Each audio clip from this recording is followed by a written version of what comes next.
Hi everyone, and thank you for joining us this evening. I'm Ríbh.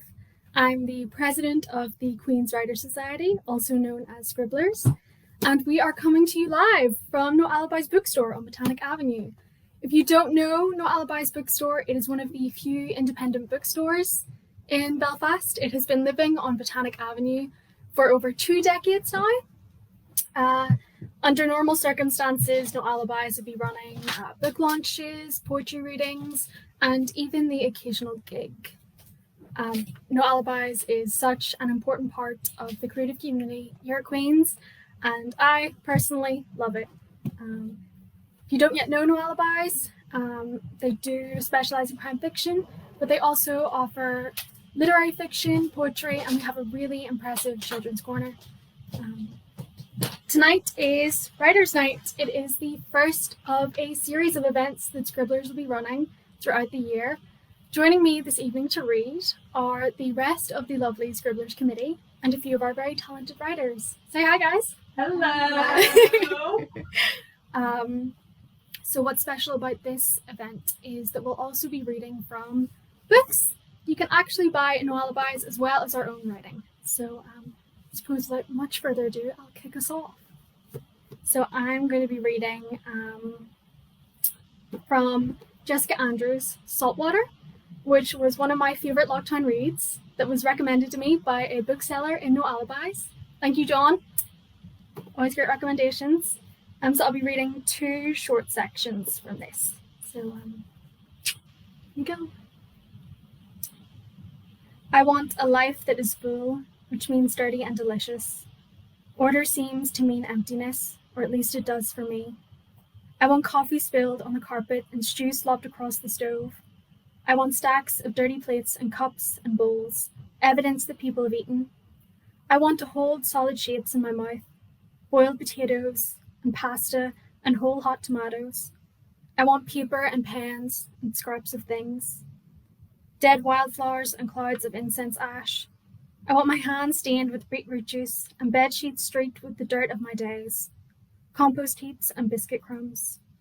I am so afraid of consuming, of taking, of whether or not I have the right to things. I want to expand and leave traces of myself. I want evidence that I'm existing. And I'm going to be reading another section from the same book.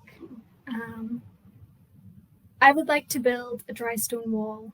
I like the thought of being taught how to do it by a stoic stone expert who will roll his eyes at me and my dyed hair and my patent raincoat and assume that I will not be able to do it. I will surprise him by choosing my stones very carefully and slotting them together in impossible ways. I will be so dedicated to my wall. I will build all night with the torch at my side. When I am finished, I will stand back and look at it. It will be a small wall, one that people can easily step over. I don't want to fence anyone in or keep anyone out. I only want to build a real, solid thing in the world. I will come back and visit my wall from time to time. I will say to friends and lovers, I built that. They won't believe me, but I will press my thumbs into the scars on my fingertips, and I will know, and that will be enough. So that is Saltwater. It's a really good book. It's a really good book. And then for my own piece, I'll be reading my poem, The Rosekeeper, which is actually a bit of a throwback because it was the first poem I ever brought to a Scribblers workshop, I think. And I had to read it out in front of all of the lovely writers, and it was mortifying, but so good at the same time. And I actually wrote it in the back room of No Alibis during my tea break. So here we are. This is The Rosekeeper. The panic comes into your eyes like a slow sunrise on a winter day, and you ask yourself why they're so hungry, why they're full of want. They look at you like you're a god, their heads filled with the juice of longing, of wanting to be you, and wanting to eat you, and wanting to take your bones and wear them in their hair like a garland. Your panic says that you're knotting your sheets together, getting ready to throw them out your bedroom window, toppling them down like a fallen tree, and climbing into a different country. Because it's all too much, and you can't handle the responsibility, and the roses are getting too big, and you can't handle the thorns. So.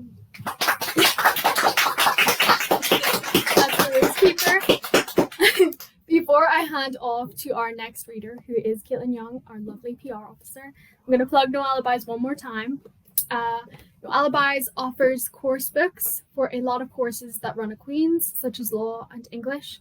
So if you want to support a brick and mortar shop that gives back to its community, come on down to get your books. And they also offer 10% student discount. So, Caitlin, come take it away. Hi, I'm Caitlin. I'm PR officer at Scribblers, which means if you're dealing with the social media, you're probably having to deal with me. The first book I'm going to be reading from is Tennis Lessons by Susannah Dickey. I found out about this book because of No Alibi's social media, and then I fell in love with it. And I cannot stop recommending it to everyone I meet, and so I feel the need to just recommend it to everyone watching. So the wonderful thing about this book is it goes year by year through this girl's life, and it is second person, and it implicates you in absolutely everything, and I love it. So I'm going to be reading from 15 years old, September. What are you doing this weekend? I'm not sure. Want to go to the park? What's in the park? Trees, grass, swings, maybe a dog or two. What's trees? Rachel smiles. You are sitting in class, waiting for the teacher to arrive. She plays the game. Trees are the big green-headed people. Oh, the cauliflower men. Yes, and dogs. Dogs are trickier. The small, wet-nosed horsemen. You are learning so much about our world. I hope to hear the song of the hand-sized music men. You mean birds? Ah, yes, but birds. You know so much of space travel, and yet you are so like a child in many ways. On my planet, the rich crop season brings much plenty. Perhaps you might share your bounty with us. You shrug. Maybe. I'll see how I feel. Lorne. She shakes with laughter and throws her head back, like in a television car crash. You smile at her, and your head feels light. She elbows you lightly. So weirdo. The park. Okay, will it just be us? Of course, it's going to be beautiful and restorative, and I'll have you all to myself. You smile again and say, okay, and she puts her arm around your shoulder. What's going on? Charlie is laughing into the back of her hand, a wet, noiseless snigger. She's wearing low, tight jeans and a short yellow t-shirt, and you can't stop staring at the shadows and lumps of her abdominal muscles. When she has stopped making that forced, wet grass squeak of a laugh, she leans back and raises her eyebrows at you. Do you know what a snowblow is? You made your father stop washing his car, a red Honda, to drive you to the park. Halfway there, you get a text from Rachel saying, don't bother coming. You asked your father to take you home. He said, you sure, sweetie? And you nodded, and he did a 3-point turn in someone's driveway. 5 minutes later, you got another text. Sorry, Charlie stole my phone. Come. This time your father had to make a U-turn in the road. He swore loudly, gave the finger to a cyclist in a reflective jacket. The unrinsed droplets of soap flew off the windows and windscreen of the car. You look down at your trainers, at the individual streaks of grass stuck around the white rubber soles. You speak quietly. No. Have you ever given someone a blowjob? No. Do you even know what a blowjob is? Yes, of course. Rachel has told you. Have you ever kissed anyone? Yes. Who? There was a guy I met on holiday once. The lie is so obvious it doesn't bear acknowledgement. She smiles. Has anyone ever told you you look a bit like one of the dogs from the Hush Puppy ads? You know, the really sad-looking ones with the big floppy ears. She turns to Rachel and Bethany. Doesn't she? Bethany laughs uncertainly. Rachel looks at you, apologetic. The ground feels damp under the seat of your trousers.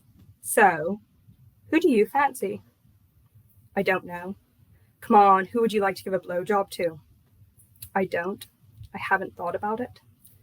What about... And she scratches idly at one of the iron curves on her stomach. Michael Jameson. Michael Jameson is beautiful and 3 years ahead of you at school. He is a mythic figure, only ever spoken about with piety, using his first and last name. You shrug. Yeah, sure, I guess. Rachel told you once that Charlie does 500 sit-ups a day, that she only eats carrots dipped in hummus for dinner, that she lost her virginity at 14 to a guy she didn't know, pressed up against the wall outside a club. She smiles at you.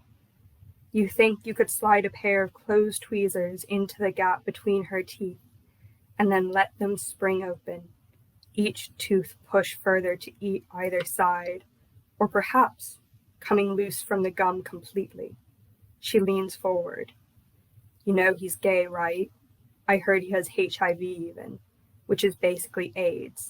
You want to fuck a gay guy with AIDS. No, you said. I could totally imagine you fucking a fag. I didn't say that. You can't take it back. Bethany pulls her phone out of her backpack and starts tapping at it. Her opal-colored rosary beads peek out through the open zip. She carries them everywhere, even to school. Charlie has demanded Bethany get her a black set to wear on nights out, even though Charlie isn't the right religion for rosary beads. You stare at Bethany. She looks up. She gives you a nervous smile. You don't understand how Bethany has been deemed normal. When her public celebration of religion and her rosary beads and her refusal to swear are all reasons for her to be labeled strange.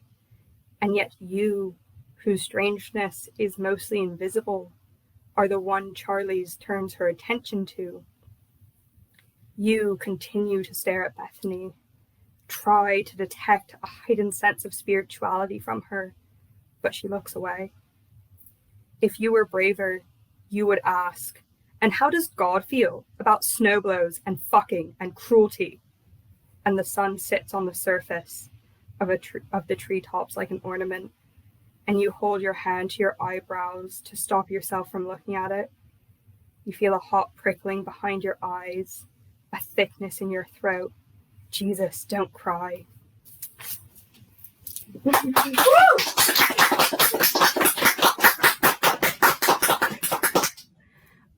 I'm now going to read a new poem of mine called Sacrifice on the LO45 that I wrote in Galway this summer, and I had random lines of it pop into my head while I was supposed to be hiking, so I fell behind my entire group to write them down in the notes of my phone, and that's how I nearly lost my hiking group.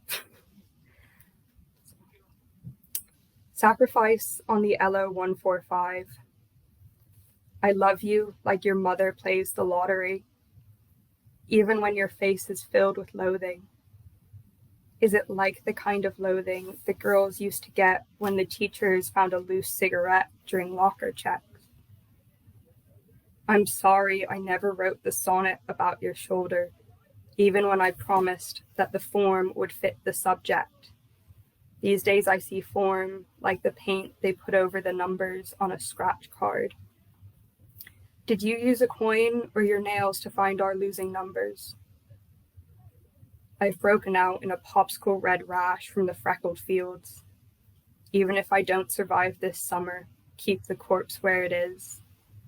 Would you like to kill the people we were a month ago? Or a year ago? Do you even remember their names? I know you wish you could turn off that part of you that looks behind. Even if you know how that myth ends, who's to say we won't live beyond it? Do you think we are like them? Would I ever die on you? Would you come to collect me from the corner store? Can I get 4 lines on tonight's lottery? Can you come and get me, please? Will you please unclench your jaw? Thank you. So next up is Anna, and I'm very excited for hers because she's reading from Hannah Sullivan's 3 poems.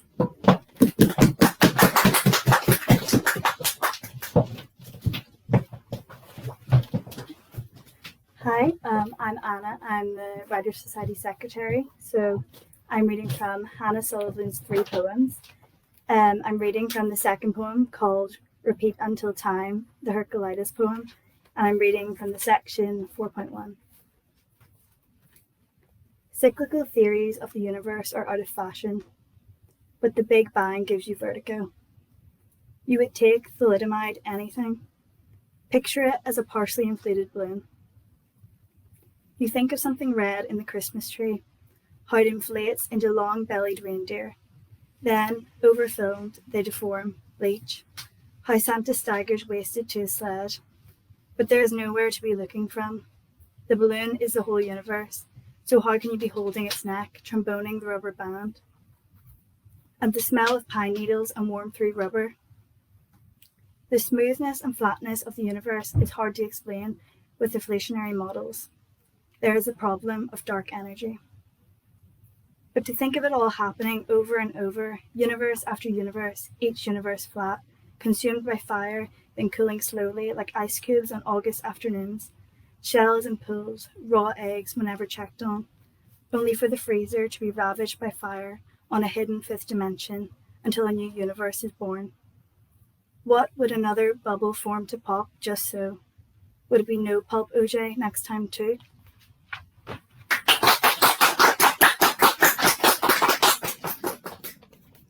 And now I'm reading my own poem called Mnemosyne, which I wrote in March, just getting excited for summer. It didn't really happen, but yeah. I remember the front door that couldn't close the same way since the night you lost your keys, and we each took turns, shoulders shoved against the wooden wall, in wonderful determination. I remember the forget-me-not sky that sat in the sea, the view wedged between our neighbouring apartments, like a painting trapped in a frame. And the wind would pat our freckled cheeks as our strawberry-filled stomachs rested on the balcony bars. I remember the rose-coloured sunglasses, a flimsy flamingo when one leg snapped off, and they tilted across your face, flapping against your lips as you laughed. I remember we searched for your keys, finding them dusted in sugary sand, with sunshine gleaming off them. They jingled like wind chimes as I waved them above my head and smiled with relief.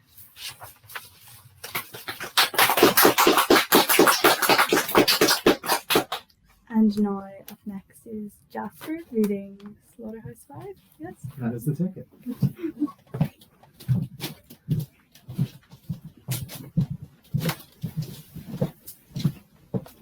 Apologies for this. I mistimed the jacket. So, I'm going to be reading from Slaughterhouse-Five, which is an absolutely bloody gorgeous book. It straddles that line of sci-fi and surreal, which just gets me going. Lazaro said that he could have anyone in the world killed for $1,000 plus traveling expenses. He had a list in his head, he said. Derby asked him who all was on this list, and Lazaro said, "Just make fucking sure you don't get on it. Just don't cross me, that's all." There was a silence, and then he added, "And don't cross my friends." "You have friends?" Derby asked. "In the war," said Lazaro. "Yeah, I had a friend in the war. He's dead." So it goes. "That's too bad." Lazaro's eyes were twinkling again. "Yeah, he was my buddy on the boxcar. His name was Roland Weary. He died in my arms." Now he pointed to Billy with his one mobile hand. "He died on account of this silly cocksucker here. So I promised him that I'd have this silly cocksucker shot after the war." Lazaro erased with his hand anything Billy Pilgrim might be about to say. "Just forget about it, kid," he said. "Enjoy life while you can. Nothing's going to happen for maybe 5, 10, 15, 20 years, but let me give you a piece of advice. Whenever the doorbell rings, have someone else answer the door." Billy Pilgrim says now that this really is the way he's going to die too. As a time traveller, he's seen his own death many times, has described it to a tape recorder in a safety deposit box at Ilium Merchants National Bank and Trust. He says, "I, Billy Pilgrim," the tape begins, "will die, have died, and will always die on February 13th, 1976. At the time of his death, he says he's in Chicago to address a large crowd on the subject of flying saucers and the true nature of time. His home is still in Ilium. He's had to cross 3 international boundaries in order to reach Chicago. The United States of America has been balkanized, has been divided into 20 petty nations so that it will never again be a threat to world peace. Chicago has been hydrogen bombed by angry Chinamen. So it goes. It's all brand new. Billy is speaking before a capacity audience in a baseball park, which is covered by a geodesic dome. The flag of the country is behind him. It is a Hereford bull on a field of green. Billy predicts his own death within the hour. He laughs about it. He invites the crowd to laugh with him. It is high time I was dead, he says. Many years ago, he said, a certain man promised to have me killed. He is an old man now, living not far from here. He has read all the publicity associated with my appearance in your fair city. He is insane. Tonight, he will keep his promise. There are protests from the crowd. Billy Pilgrim rebukes them. If you protest, if you think that death is a terrible thing, then you have not understood a word I've said. Now he closes his speech, as he closes every speech, with these words. Farewell, hello, farewell, hello.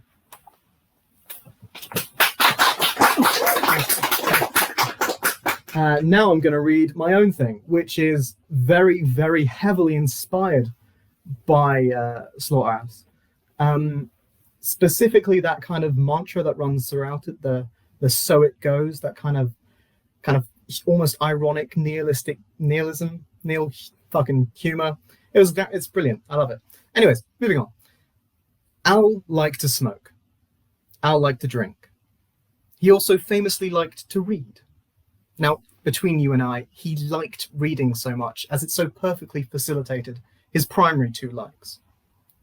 Each night he would ever so fondly kiss his wife, Lucy, and 2 young children, Susie, Sam, good night, after which he would wait downstairs till the creaking of the wooden houses, wooden floorboards had stopped. He would then, quiet as a mouse, move to his office to read. The office was a very small room. Many times had he postulated that in a previous incarnation of the house, it must have been some form of closet, as a result of the squat roof and paltry square footage. Nevertheless, safely locked in this windowless closet, he would open his book under the light of a single tungsten bulb, and he would read. He would read good books and drink expensive whiskey while smoking fine cigars. Smoke would spiral up as the curling like arms of some ethereal bramble bush, as light diffracted through the haze. He would only stop smoking and only stop drinking when the bottle was finished, or when smoke had become so pervasive he couldn't see the page anymore. Dear Al perfectly proves how very easily one might convince themselves a problem is not a problem if the price tag is high enough. Luckily, Al would never have to confront this problem. He was content there, in that small alcove, in ways no other place could mimic. Not beside his wife in bed, not playing with his children in the garden, not anywhere besides that squat, paltry closet. One night, after a particularly heavy night of reading, he lost his closet. The story's bland enough. The tungsten bulb broke and was replaced with a candle instead. Needless to say, he knocked over the candle, and its red dress just so happened to catch the attention of the carpet, quickly sparking a roaring conversation. His children burnt alive. They screamed his name. So it goes. Luckily, his wife asphyxiated from the fumes. Her corpse turned to a charred crisp. So it goes. Al found himself, the next day, the subject of an unsuccessful investigation, and the owner of 3 dead family members, and a sizable sum of insurance. However, all was not bleak, as this allowed enough money for a new car, as the last had exploded in the garage. But most importantly, it had liberated this nightly hobby to take place anywhere, anytime. He looked at the burnt ashes and began to smoke. Then he blinked. As he blinked, Al managed to find himself in the driver's seat of a Porsche 911 with a bottle of brown liquid made the same year as his oldest child. Safe in this new little cocoon, he drank straight from the bottle and merrily sobbed to himself. As I'm sure you can guess, this was a real problem. As the whiskey lost its depth of flavour, it wasn't allowed to breathe. However, the drops of water opened it up a little. The salt gave it notes of caramel. He took one sip and appreciated it, as his skeleton was crushed into a fine white powder. So it goes. The other driver, a chipper blonde named Sandy, had T-boned him, as it is so comically called. The explosive meet-cute had left the other driver mostly okay, whilst Al was eviscerated. He died instantly. Nevertheless, an instant of pure pain. If he had been able to talk to the driver of the car that had T-boned him, he would have said it was all right and that no harm was done. Pleaded, in fact, that no charges were filed. But he was dead, so he didn't. She, the driver, was so shocked she babbled and made no sense, so they gave her a blood test. They never checked the alcohol level of Al, assuming him an innocent, if risky, driver. Of course, her test revealed a trace amount of cocaine in her blood, just enough to show up as inhibiting, just enough to get her 30 years. She lasted 2. So it goes.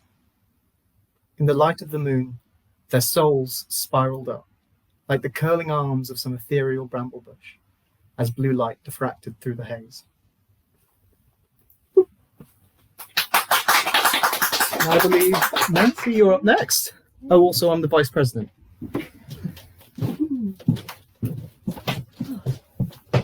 Hi, I'm Nancy. I'm going to be reading Emerging by Pablo Neruda. I really enjoy it because it gives quite a bittersweet account of growing older, so I quite enjoy it. So here we go. A man says yes without knowing how to decide even what the question is, and is caught up and then is carried along and never again escapes from his own cocoon. And that's how we are, forever falling into the deep well of other beings, and one thread wraps itself around our necks and another entwines a foot, and then it is impossible to move except in the well, and nobody can rescue us from other people. It seems as if we don't know how to speak. It seems as if there are words which escape and which are missing, which have gone away and left us to ourselves, tangled up in snares and threads. And all at once, but we are deep inside it, and now we will never see with the same eyes as once we did when we were children playing. And now these eyes are closed to us. Now our hands emerge from different arms.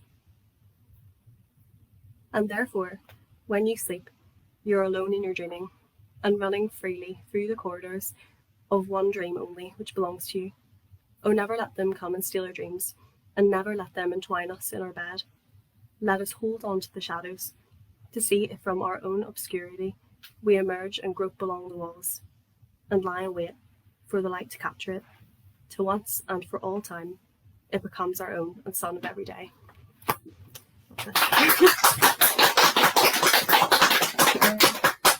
So next I'm going to be reading my poem I wrote. It's called Bravado.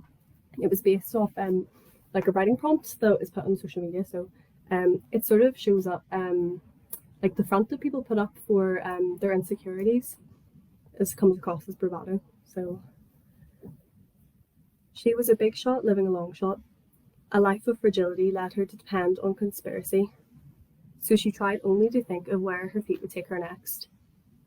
Barefaced and bald, she brisked boldly past ten-a-penny high streets, like before, but in the after. What is the difference between reality and uncertainty? He couldn't remember reading the words scrawled on the whiteboard. So agreeable and indifferent to which way the wind blows. A world where it is easy to let the veil of reality slip and fear and truth become interchangeable. Then there was a shift in our oblique opinions, which were neither right nor contrite. A newfound respect for each of our prosperity blossomed, and we began to smile with our eyes and let their crinkles show kindness. Alright, so next we have the lovely Alex Ward.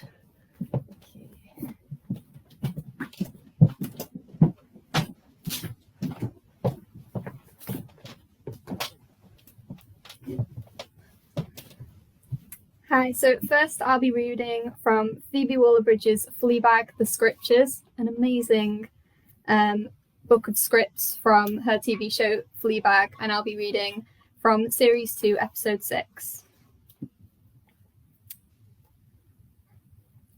So it turns out it's quite hard to come up with something original to say about love, but I've had a go.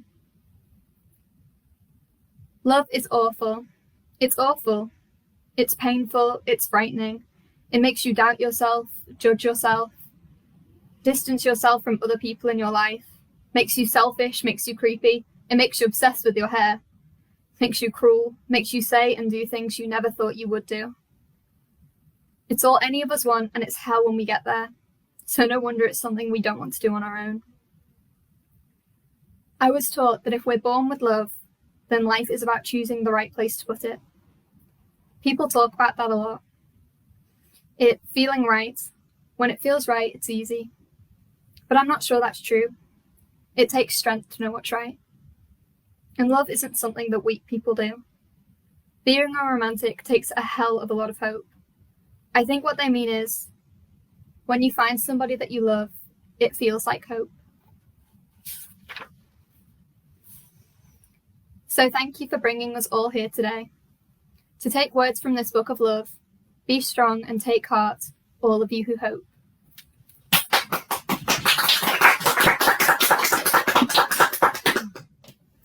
And the piece of mine that I'll be reading is a poem that I wrote whilst in lockdown, and it is called Watercolour. I dream in watercolour, shifting days of beauty into vibrant nights, elegantly painted on the canvas of my mind. No longer blank, but awash with the brushstrokes of your smile. I dream of sunsets dripping into shimmering lakes, flecked with pale petals of overhanging jacarandas reflected in your eyes. I dream of the curve of your lips, rose-tinted, daubing kisses on my neck, until our colours bleed together.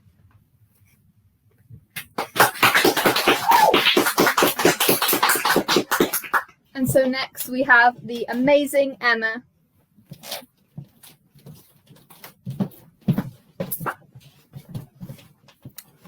Hello. So I'll be reading one of the poems from Stephen Sexton's If All the World and Love Were Young. It's an absolutely gorgeous poetry collection that combines nostalgia, like that childhood. I'm trying to say nostalgia again in a different way, but it's nostalgia, childhood nostalgia with the very adult, very terrifying concepts of grief and loss and illness. And this is one of my favourite ones out of the collection, so it's called Wendy's Castle. The afternoon is bright and clear as a bell tolling on the hour. Music seeps from a radio playing at the nurse's station. Some Wendy sings her final songs in a voice low as a whisper, as bright as a shower of sparks, sheared off in a welder's workshop. Patients shuffle by with their bones emerging from their thinning skins, from the necklines of their kirtles, their blue cotton hospital gowns. So we wait in the private room, turn the egg timer of ourselves. Hippocrates in his white coat brings with him a shake of the head, brings with him the word for sorry, which is the word for we have done everything within our powers. We have shaken out our potions. We have cast our shining magic. And where we cannot do some good, at least we must refrain from harm. And the traffic lights are changing. And the traffic will dribble on along the busy carriageway towards the beach or barbecues because it's the summer solstice. And then the talk of opiates, of comfort, and what's possible of a cloak threaded with morphine, another castle to die in. I'm sorry, she wanted to say. My body won't cooperate. My body's become overcome, though she did not say anything. but stared as if to recall how my face looked when she first saw me.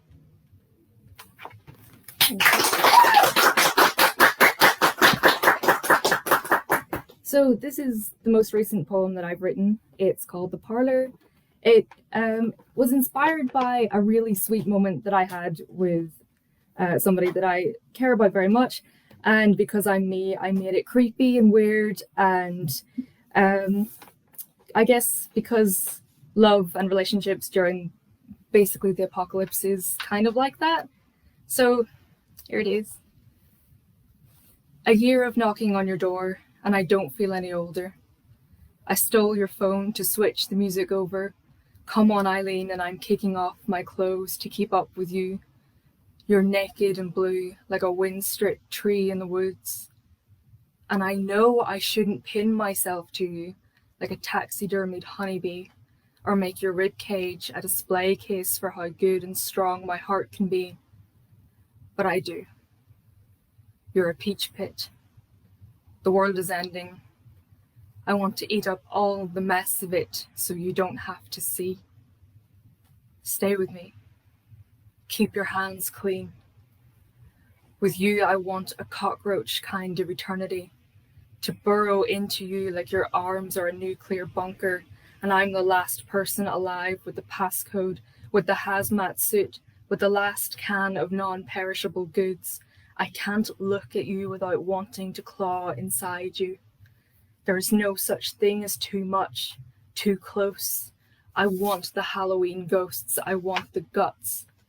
I want to practice at being a mantis and devour your brain in one bite post-fuck. I think of ripping out bits of you with my teeth, mouth like an arcade claw machine, my tongue as termites, your organs as doors. I swear to God I couldn't want it more. Anyway, this is a private apocalypse. We're allowed to undress, to outlive the endings and choke through what's left. We're cordoned off like a pestilence or something expensive, but we're dancing anyway. And again, I can't get close enough. Thank you. So I think we're just going to have a final poem now by Ríbh.